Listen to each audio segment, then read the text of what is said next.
배꼽손, 인사. 여러분, 안녕하세요. 저는 여러분에게 재밌는 이야기를 들려줄 손정이 아름다운 이야기 할머니예요. 오늘 할머니가 들려줄 이야기는 제목 나오라 뚝딱. 말조심을 가르친 맹사성의 공당놀이 이야기예요. 여러분, 혹시 친구가 나에게 말을 함부로 했을 때 기분이 어땠나요? 그래요. 기분이 좋지 않죠? 오늘은 조선시대에 있었던 지혜로운 맹사성 대감의 이야기인데요. 한 젊은 선비가 허름한 맹사성을 보고 무시하듯 말을 했대요. 그때 맹사성은 젊은 선비에게 화를 내지 않고 재미있는 말놀이로 말조심을 가르쳤다고 해요. 맹사성이 어떻게 말조심을 가르쳤는지 알아볼까요? 말조심을 가르친 맹사성의 공당놀이 이야기 속으로 출발! 하나, 둘, 셋, 넷, 이야기 시작! 우리 모두 신나게 잘 들어보아요. 귀는 쫑긋 눈은 반짝 준비됐나요? 하나 둘 셋 넷 출발합니다. 빵빵. 옛날 조선시대 때 맹사성이라는 선비가 있었어요. 맹사성은 열심히 공부해서 벼슬 중에서 어떠면 정성까지 되었지요. 하지만 맹사성은 검소하고 정직하며 예의 바른 사람이었어요. 맹사성 대감은 정성인데도 우리 집보다 더 작은 집에서 사신대. 음식도 늘 소박하게 드신대요.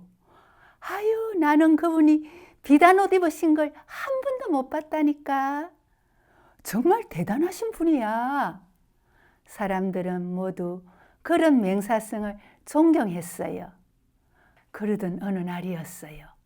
맹사성이 집으로 가고 있는데 갑자기 비가 쏟아졌어요.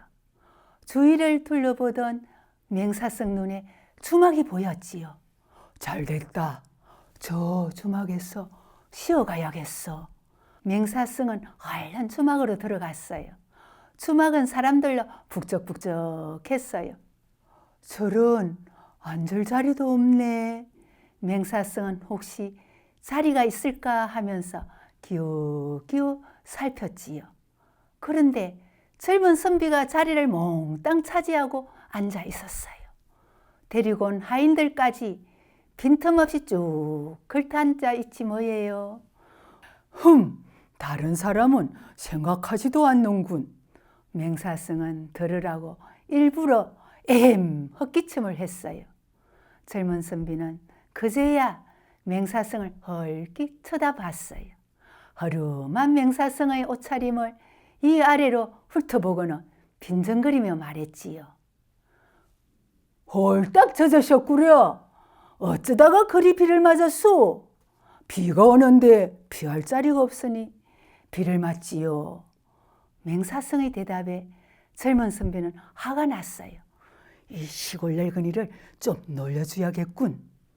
젊은 선비는 맹사성에게 앉을 자리를 주고선 말했어요. 급한 일이 없으시면 여기 앉아 놀이 한번 하지 않으시겠소? 젊은 선비는 어려운 걸 물어 맹사성에게 창피를 줄 생각이었지요. 맹사성은 눈 하나 깜짝하지 않고 웃으며 대답했어요. 그 좋은 생각이구려. 젊은 선비는 희죽거리며 말했어요. 그럼 공으로 묻고 당으로 답하는 놀이를 합시다. 맹사성이 고개를 끄덕이더니 먼저 시작했어요. 무슨 일로 서울에 올라왔는 공? 가거시험을 치러 왔당.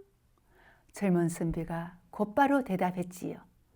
무슨 시험인 공? 제주 좋은 사람을 뽑는 시험이당.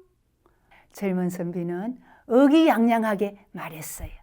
그러자 맹사성이 빙그레 웃으며 말했지요. 내가 합격시켜 줄 공. 웃기는 소리당. 젊은 선비는 말도 안 되는 소리라고 생각하고 딱 잘라 말했어요. 얼마 뒤 맹사성은 궁궐로 들어갔어요. 새로 들어온 관리들과 인사를 하기 위해서였지요. 젊은 관리들은 한 줄로 공손히 서서 맹사성에게 차례로 인사를 했어요. 맹사성은 한 사람 한 사람 눈을 맞추며 말했지요.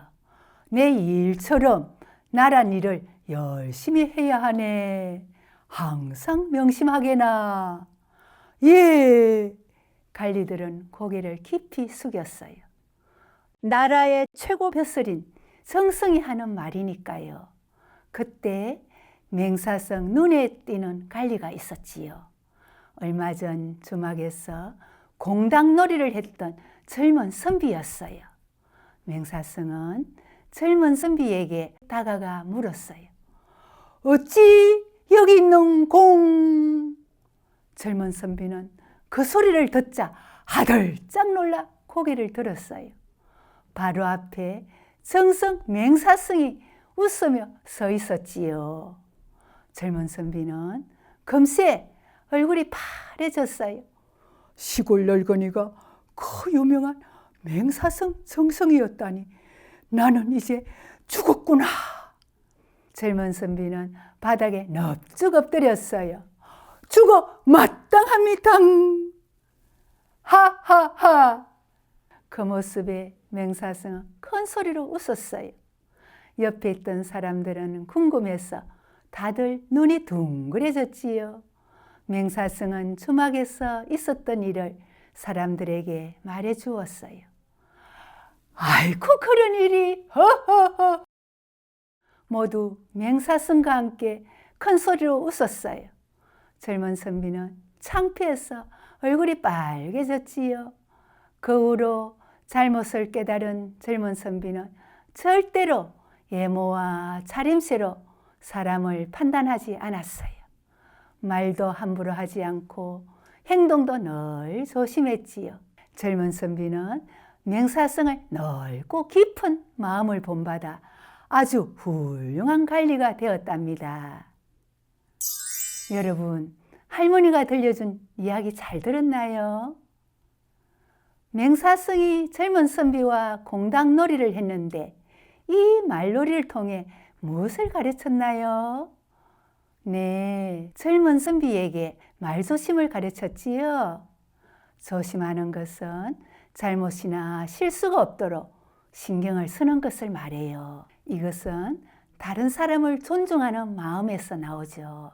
그래서 말을 조심하자, 행동을 조심하자는 말을 써요.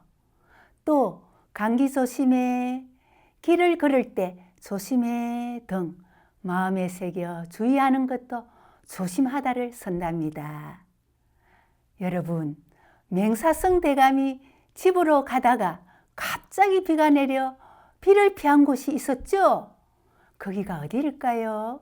네, 주막이었지요. 옛날에는 지금처럼 식당이나 휴게소, 호텔이 많이 없었어요. 먼 길을 갈 때는 걸어가거나 아니면 말이나 가마를 타고 갔어요. 그래서 중간에 쉬어갈 곳이 꼭 필요했지요. 그곳이 주막이었어요. 배고프면 밥을 먹고 어른들은 술을 마시고 피곤하면 하룻밤 잘 수 있는 곳이었답니다. 나그네들은 주막에 들려서 따뜻한 국밥을 먹고 마당에 있는 평상에 앉아 이야기꽃을 피우기도 했지요. 주막 이야기가 궁금한 친구들은 도란도란 이야기 보따리 홈페이지에서 자세한 내용을 찾아보아요. 여러분, 할머니와 말조심을 가르친 맹사성의 공당놀이 이야기를 정리해 보아요. 조선시대 정성 맹사성은 검소하고 겸손한 태도로 사람들에게 많은 존경을 받았어요. 어느 날 비를 피해 들어간 주막에서 젊은 선비가 그 외모와 차림새를 보고 무례하게 대했지요. 하지만 맹사성은 화내지 않고 공당놀이를 통해 말과 행동을 조심해야 한다는 것을 일깨워 주었지요. 훗날 젊은 선비는 부끄러움을 알고 스스로 반성하며 훌륭한 사람이 된다는 이야기였어요. 여러분도 맹사성을 넓고 깊은 마음을 본받아 예모와 차림새로 사람을 판단하지 않고 다른 사람을 존중하는 친구가 되었으면 좋겠어요. 그럼 이야기 마치는 노래를 함께 부르면서 할머니랑 인사합시다. 이야기 마치는 노래 시작! 하나 둘 셋 넷 잘 들었어요. 우리 모두 마음이 따뜻해졌어요. 귀는 쫑긋 눈은 반짝 정말 좋아요. 하나 둘 셋 넷 다시 만나요. 빵빵. 배꼽손 인사. 여러분, 다음에 아름다운 이야기 할머니 또 만나요. 안녕.